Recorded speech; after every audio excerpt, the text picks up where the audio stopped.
Australia will be right side up. Correct. Just safe to say, all right? It starts here in the draft. Let's see, Occupy Thrones, down to business. Taking out the Kaja, taking out the Faramis, RRQ, banning out the 1-1 and the Joy. Folks, it's not Coach Fiel on the stand right now. I believe that is Coach Achil joining Arcadia in the draft. Ooh, I mean, they're banning away all these high maneuver, high movement heroes coming in from the side of Occupy Thrones. Maybe they're trying to stave off that aggression because RRQ, they have been known to try and experiment and be a lot more flexible team. Usually, they used to be known to just go guns blazing, no breaks at all, but now they have shown that they have some patience and they get a little crafty with their tempo of the game. I actually want to have a conversation with the both of you, right? Because right now, RRQ, again, favorites. Is this a situation where they kind of, instead of being very analytical about the draft, I'm pretty sure they will. But I kind of feel like winning is not enough. They got to win with like flair. With flair, with dominance, Gotta right? put on a show. So is it a good idea to draft in a way where you have like 3 early game heroes and then just 1 late game hero just in case something goes wrong? Because this is one of the situations where since they're the favorites, a lot of people are looking at them to win. But is winning enough? Looking at the lineup, especially since they let Lemon play here, I think I'm agreeing. Like they would put the core hard in mid and then let Lemon do that and give Skylar something like a fighter.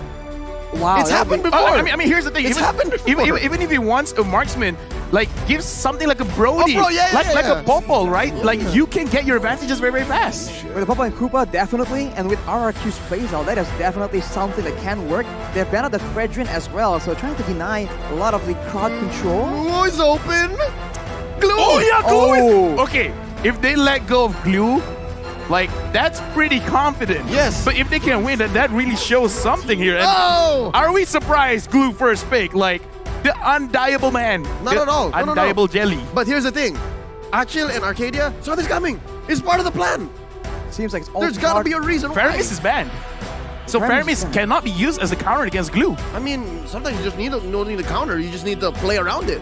We'll have to see because R7 is the experienced for RRQ and he is known to have a lot of rotations, a lot of creative ways to approach fights. But now with the Glue being such an oppressive presence in his lane, can he replicate the same kind of performance? Again, with a hero like Glue in your matchup, I call him the relentless one, El Capitan. I don't know how much relentlessness you can get in. Like I want to see Carry. I want to see Carry right now. Carry. And Carry has been picked up. Carry Dita.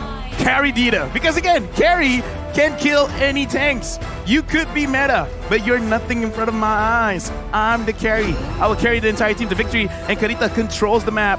And right now, we're going over it. Occupy Thrones. They picked up the Leslie.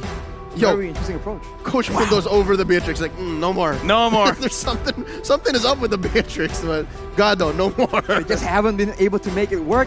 But right now, if you think about it, right, being on that Leslie is going to be a lot more important for the positioning to have a lot of sense because Leslie is a marksman, but she doesn't strictly do DPS. If you can find an opportunity to try and pick off one of the Squisher members, that is one of the main strong points a Leslie can bring to the team. He's bursty.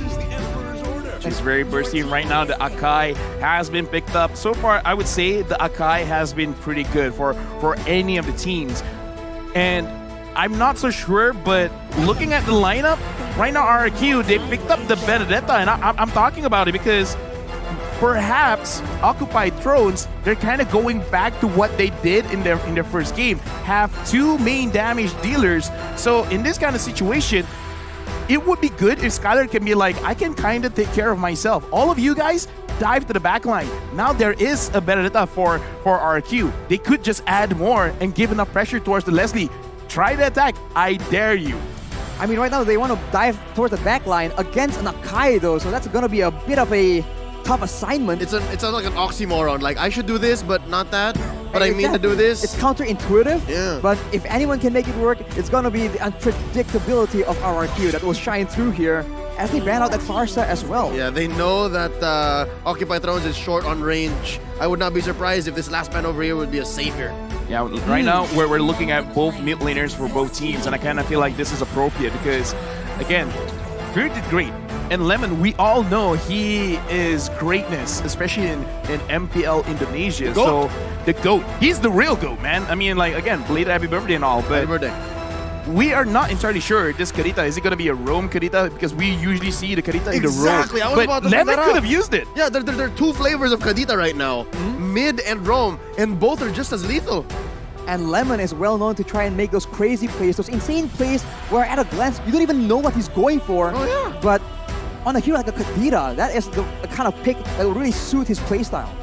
I'm even thinking, what if it's just like, you know what, Lemon, you can use the Karita, so use the Karita. What about we just pick up the Diggy and kind of just like cancel out the Akai? So be like, now there's no more oxymorons. So it's like, if we want to die, just die. Who's really going to stop us? Welcome. Welcome. Come on in. Yes, come on in. Here's that band that's got me thinking, are they allowing the Savior and Fury? Because they take out the Estes. Do they know something? Because look, Maro's very vocal about, oh look, they banned the Estes. What's going on? Ooh, getting out the Estes, trying to make sure that they can get the burst damage. They don't want security. But in this situation, surely the Diggy would be a better pick than the Estes to try and deny those pick-off potential from RRQ.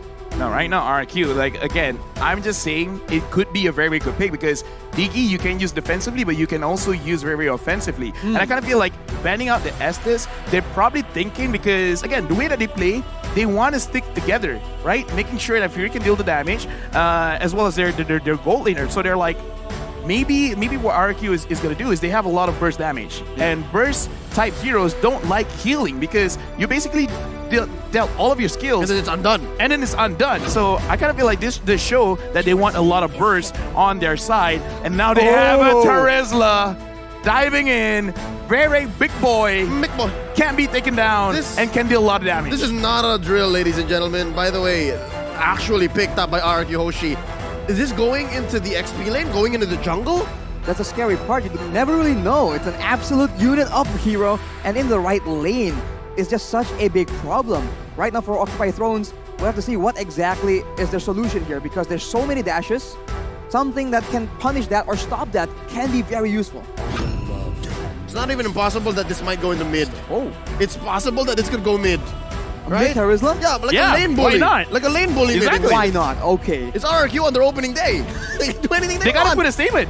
Gotta make a huge statement, trying to show dominance, being one of the main favorites, but ooh, this is Maro on that Franco here. That's a lot of pickup potential if it lands onto the right people. Yeah, Franco man against the Franco man. There's a little bit of This is an oxymoron. It's like, I'll play the Franco against the Franco specialist, but Maro. Look at this. Yeah, he's like... Focusing on Vin is like, you're using my hero. Yeah, but I do like the Sicilian pick. The Sicilian pick is solid because, again, we were talking about how Farce is banned, Saber's banned, but I think Sicilian's a better pick, especially for a late game lineup like Occupy Thrones. Can they reach that late game though? It depends because there's a Kadita, and if the Kadita gets rolling, it is a very oppressive presence, especially for a vulnerable mage like a Sicilian. Right now, RRQ, they finish off with a Xavier of their own. And so it looks like Vin will be piling the Kadita. And we've seen Kadita not doing well if the early game is not good. But having Albert on the Benedetta, as well as having the Terizla, I don't see them losing the mid, the EXP, and the jungle. They can force a fight. They can really force a fight, especially against this Sicilian. They can just keep going. I think the only real thing is you have to watch out for mana. But that aside, they can just keep going. This is... Wow. They answered the glue here by going, on and on. Fight forever. Well, Glue doesn't really do well moving backwards. It's always a very oppressive hero, provided that he is actually aggressing. So maybe RRQ just plan to fight fire with fire and bring the aggression to Occupy Thrones instead. Could this be the answer to the glue? Well, very surprising. We're about to find out because going into this first game, let's introduce again both teams from Jakarta, RRQ HOSHI going up against Occupy Thrones from MENA. It's an Egyptian and Saudi Arabian squad, and all eyes are on Maro. I promise you, the game changer here, especially come the mid to the late game, are those perfect hooks. It's gotta come from Maro. He's on that skin as well, so it's a very... Some people say it gives you a buff almost. You get better when you use this skin. We'll have to see if that is the case for this particular game. He is looking for early advantage here. Because in the early game, that Franco is just so dangerous. Vin chunked a half HP, but they're trying to trade it back. And for now, this is going to be the same pattern. Keep on doing that, and he will prove your point. When you use the skin, You get better. Now, RRQ Hoshi, sure, they get poked a little bit, but I kind of feel like Fury and Maro, they took a little bit more. Right now, RRQ, they got to look at which part of the map do they really want to control. Same thing with Occupied Thrones, because looking at the map right now, it looks like Terzla is winning against the Glue. I'm not familiar with this matchup, so I can't really say for sure which one will have the better laning phase. Yeah, this could be the precedent. We could figure out if really that Terzla is the answer, or at least this kind of lineup and this approach could be it. We're about 40 seconds away from the first turtle, and there's a lot of pressure on gold lane. RRQ Hoshi given God of hell. Well, RRQ Hoshi like playing for the gold lane. Skylar is one of the main players that they rely on to carry. And carry, despite being a late game specialist, actually has a lot of healthy damage in the early game. Albert right now will be colliding with Leo. Just spotting him out right here in the XP lane. That's where the real fight is going on. Hawk against R7 1v1. Hawk will be finally able to escape, but look at the final blow. He's so low, 1 HP. R7 comes in to secure that kill. Albert in a tough spot, 1v2, but the mobility will allow him to escape. Wow! Not a single punish on the baby alien. He gets away with it. I mean, like, look at how they actually executed it, because they even like telegraphed, like, I will attack you. Glue or no glue, you're gonna go down. And at least for right now, it looks like in terms of the laning phase, R7 is really controlling Hulk, making sure that he doesn't get ahead.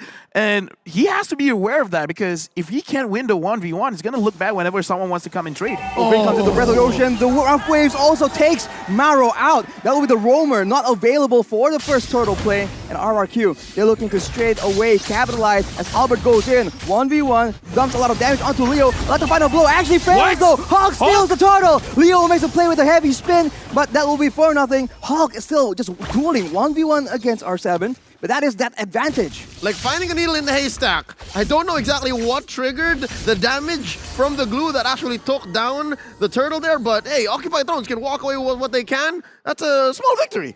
I kind of think like it might have been the slam, but either way, that we did not see that coming. And right now, Vin catches Maro, but looks like it's not that big of a problem just yet. Ooh, the Bloody Hunt being used now. Vin being very low, taken out by Fury 77. Leo trying to get some more, and just these small pickoffs, the roamers.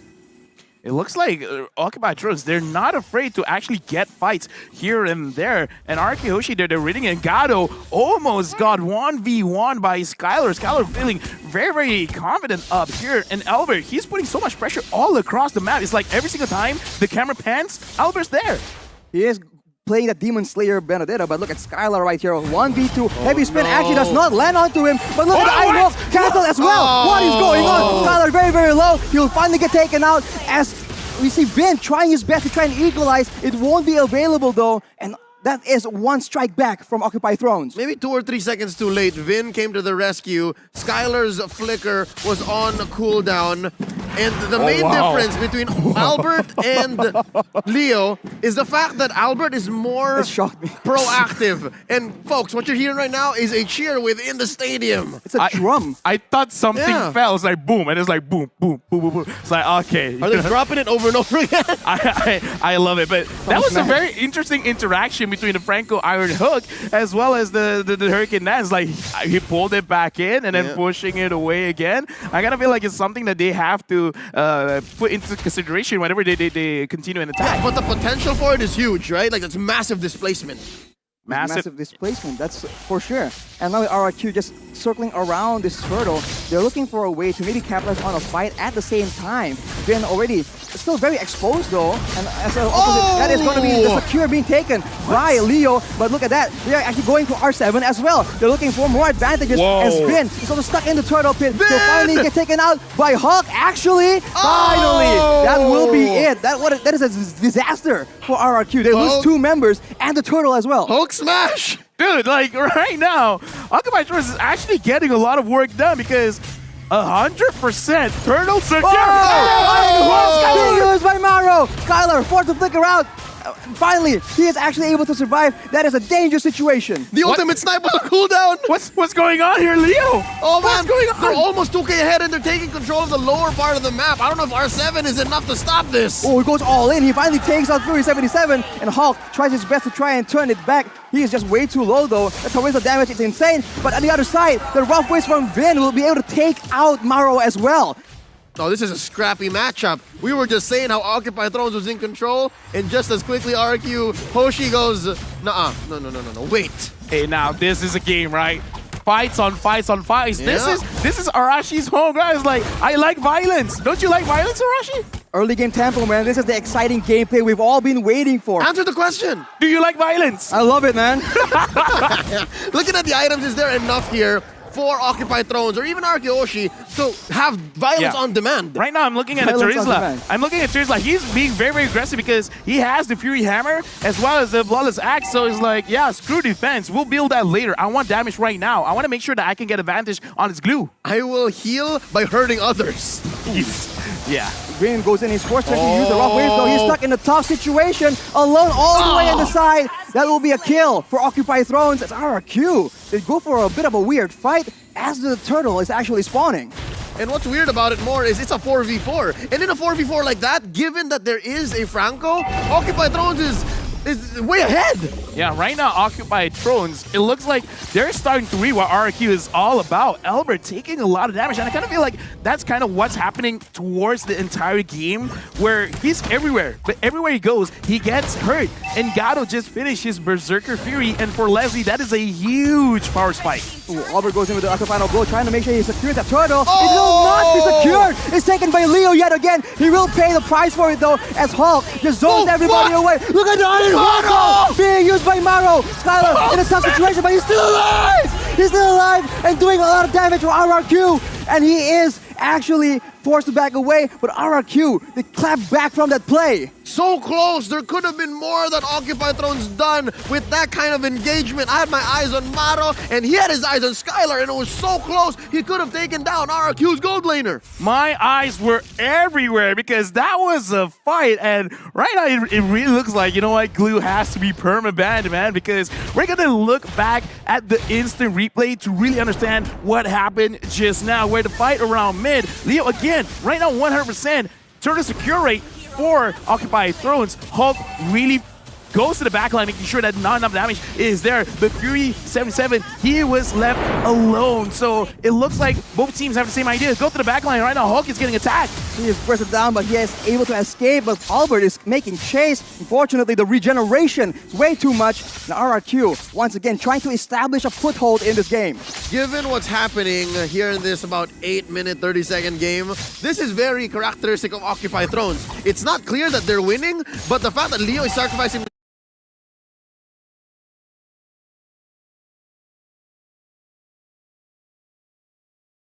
making a difference. That is a pickup, but R7 now is the next target. He's trying to stand his ground. Play, but no, it won't be enough as Vin now is the one caught in a tough situation. Skylar tries to deal out a lot of damage as Lemon makes a play, but the hook lands onto him. It won't amount to anything as Leo finally gets taken out. Double kill with a shutdown for Fury 77.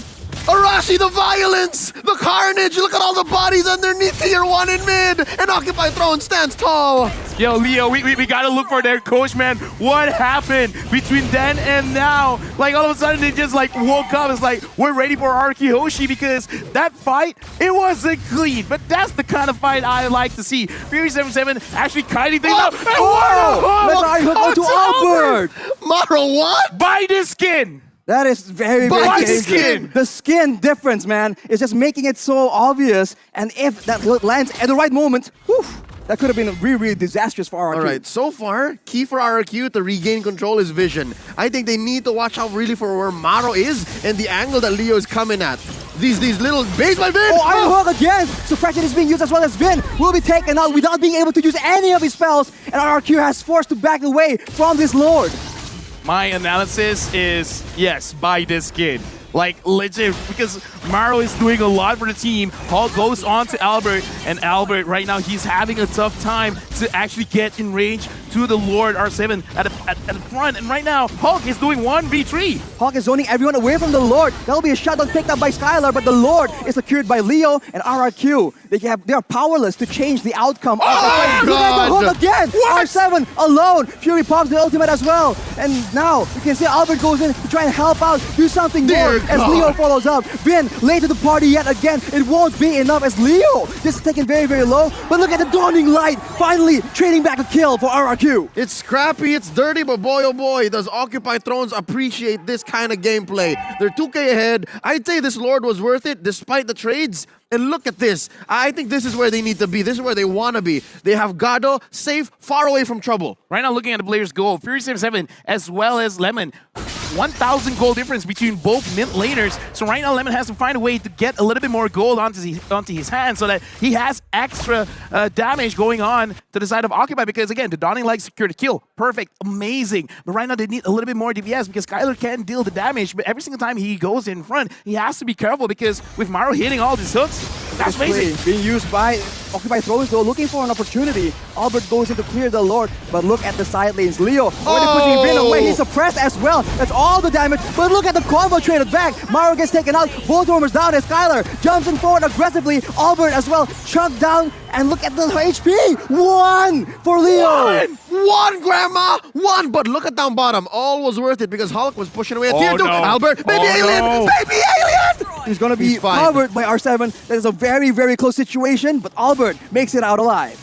All right, so one thing is clear. Once Occupy Thrones sees Vin, they are not pulling any punches. I think that's one big problem that a Kadita Rome has. This is what I want to see, confidence and trusting your shot caller. Like whoever's in front is like, yeah, let's go for this target. Right or wrong, as long as you act on it, you will get results. Make it right. Make it right. I like what they're doing right now. They're not being scared. They're not trying to run away. They're trying to fight back. And now with a 2.4k gold lead, and it looks like Gato as well as Fury77, they're doing a lot of damage. Skylar, because he flickered to the front trying to get the kills, it shows desperation. He still has to be careful, but this does show that RRQ, they're feeling the heat from Occupy Thrones. Occupy are the ones going for the purple buff right now. Leo with the heavy spin as well. R7 is forced to flicker out. Skylar, chunk very low as Hawk goes in, but look at the again! That is a huge play from Maro. Hawk escapes with his life in the midst of that situation. No one is taken out just yet.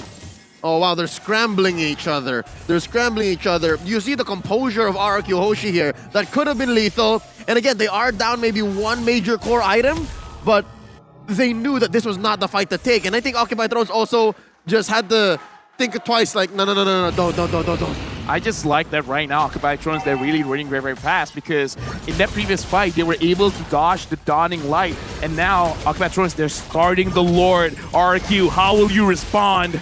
Vin gets spotted by the snipe. Maro makes the play, but it doesn't land. That's a flicker down for the Franco and RRQ. Look at that opportunity. They see an opportunity to just capitalize as Hawk goes in alone. He gets bursted down though. That is not good at all. No front line for the side of Occupy Thrones as RRQ push them away. Maro and Leo tries to get a pickoff, tries to get something. The steal, can it happen yet again? It won't be available. It's being used by but look at that! That's a mega kill picked up by Fury77, but Skylar will be picking up a kill as well. The fight is not over, and OT, they're trying their best, but the one securing the Lord is going to be Skylar. It's still a 2-4-3, but that was a bloody endeavor from both teams. They served them all up to the GOAT. Lemon just had them all set up, lined up, and swing. Oh my lord. RRQ HOSHI now back in control, scoring that Lord. That's a Luminous Lord. Yeah, right now, Skylar is putting on his big boy pants because look at the items. Right now, it's very scary. Demon Heart Sword, Scorching Scythe, Golden Staff, as well as the Endless Battle. He has a lot of heal. He has a lot of true damage. So Hulk, he has to be careful of that because he went in alone. That's not the best thing that you can do. Someone is not listening to the shot call because that was not coordinated well. Yep. So also, something to point out, he's not picking up the usual Windtalker because again, Leslie is not one! Skylar gets hooked out, but it won't be his death. R7 comes in to zone everyone away, and RRQ stabilized. They have a lot of damage done on the top turret. Maro is lethal right now. That is dangerous. Watch out. Still could be a game changer despite RRQ being ahead. But I was saying, Wind of Nature. Skylar's not building one because Leslie is not a marksman you build the Wind of Nature against. Yeah, true damage, man, not physical damage. And right now, RRQ, with just one Lord, they've already turned things around. 500 gold lead ahead. It is not big, but considering they've been on a deficit for like 2,000, 3,000, 4,000, this is huge. This is great. But again, looking at how Maro is playing this Franco, he could really change things around if he could get Albert, Lemon. I don't think he's going to get Skylar, but if he does, then, dude, Occupy Thrones, they're going for it.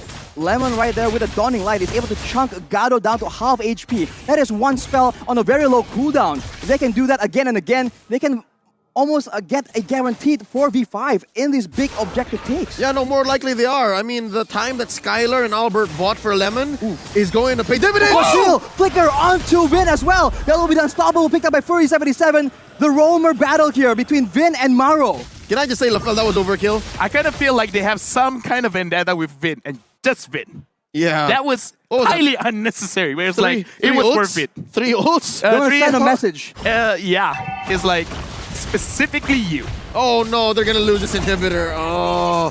That is the pressure being exerted by RRQ. As now, Occupy Thrones going for the purple buff will be able to secure it away. That's unfortunate for Albert. Oh, well, I mean, I was going to ask if that was worth it, but yeah, no ults were harmed in the stealing of that purple buff. So yeah, that was worth it. I mean, like, in Was this this a hook? I mean, like, okay, let's put into consideration, so like, yeah, you use a lot of ults, but if you're not going to fight in the next 30 seconds, Why not? 40 seconds, it's fine. Because, again, you want to create some kind of psychological pressure, and R7 goes in! R7's very, very low right now, but look at the Dawning Light. Gato is half HP. The snipe does not land on the right person. Skylar being chunked out, but not nearly as badly as Gato was. You know what? The draft between RRQ and Occupy Thrones now in hindsight is so multi-layered, it's so deep, because there's so much these two teams can do on the near range, melee, long range, mid range. Oh lord, this Lord fight! Vin gets hooked again! Maro making the plays happen for his team! That is the roamer from RRQ, unavailable to make any plays. It's still a 5v4, but RRQ are not backing away. Hawk is trying to zone everyone away, but it's not enough. Leo with the heavy spin, trying to make sure that he can get this Lord, but they're both getting low right now. That is a kill picked up by Gato, but he will be taken out as well. Skylar gets a shutdown, gets unstoppable as well. And that is the Lord secured by Leo though.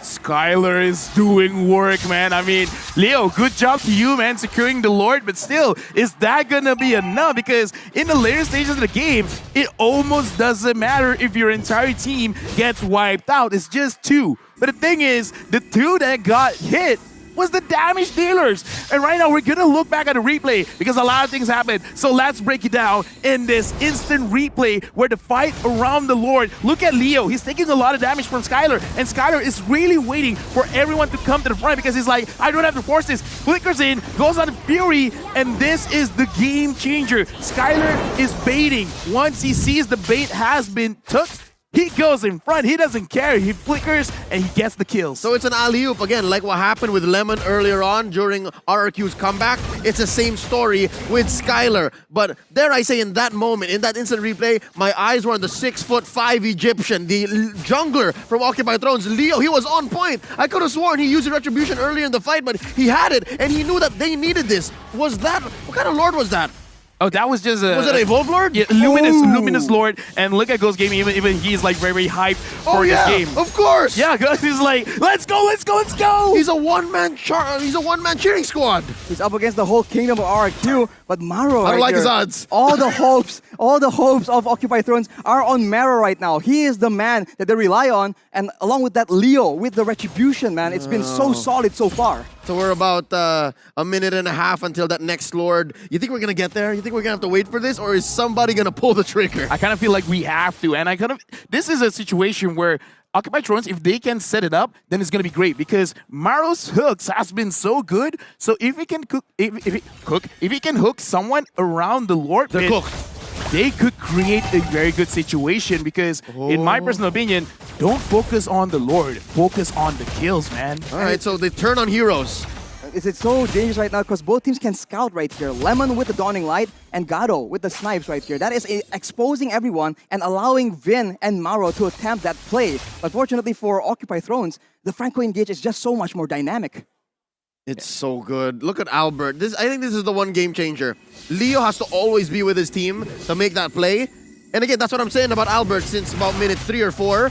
The Benedetta is the proactive one. Yeah. The Akai has to answer back. The Akai, you can see his plan from a mile away. Yeah, right now, going back to the keys to victory RRQ, they need to use their experience, and they're using it well because they understand that with the draft coming in from Occupy Thrones, they have to sacrifice one lane. And what lane it is, Albert will go and attack it. And Skylar, he's been in so many fights in his life that he understands that because of the short range of the carry, you can't be too aggressive. But the moment he sees certain skills have been used, then I'm gonna go. If you catch me, but I will die and I will bring most of you with me. Yeah.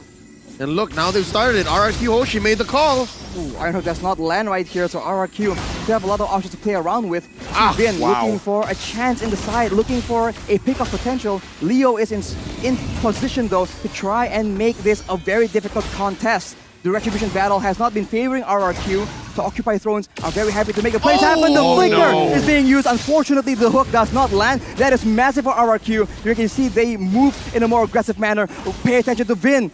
Look at him. He's trying to make sure he gets the right play at the right time. They see him though. Conceal is being used, but he's suppressed. He cannot make the play happen. That is him taken out of the equation. And now Occupy Thrones have the chance. Leo goes in, but the Immortal has been popped because Skylar is doing way too much damage. Lemon takes him out, but the Lord is taken by Albert. Fortunately for RRQ, one man down from both these teams, but that is very, very valuable for RRQ right now. LaFell, you said it right. At the end of the day, whoever turned on heroes first and whoever makes that call will win the fights. And RRQ Hoshi, they did just that. They baited out the ults first, and then eventually, yeah, you can separate Skylar from us, but the call is still there. I actually like treating Vin there because he gave vision. He gave enough damage to Gato because if you look at his playstyle, if his HP is below 50%, he will not commit. And because Gato was not in like 2/3 of the fight just now around the turtle pit, around the Lord pit, RRQ Hoshi really took that advantage. Like, yeah, kill Leo, get the Lord, get Prophet, and right now, can they actually survive with RRQ here pushing with this evolved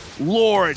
RRQ trying to make sure that the waves are on point right here. The Lord is on the top side, so RRQ can do a bit of a split push in this situation. They need to be careful though. At any moment, Mara can make the play happen. His flicker is not available, unfortunately. But look at R7 making the plays happen, initiating for his team. Skylar is dishing out damage upon damage as the Lord is distracting everyone else. In the back line, that is going to be suppression being used on R7, but it won't be enough. Both teams just going all in all with the trunches coming out again and again. The Rough will save Vin, but Skylar is still devastating, doing all the damage possible. Hawk is alone. He won't be able to save this game for his team. RRQ, they reign supreme. Big congratulations to RRQ Hoshi. But what a match! What a game! The debut of the King of Kings here, going up against Occupy Thrones. It went all the way, and what an amazing showing by both teams. For a good 10 to 15 minutes,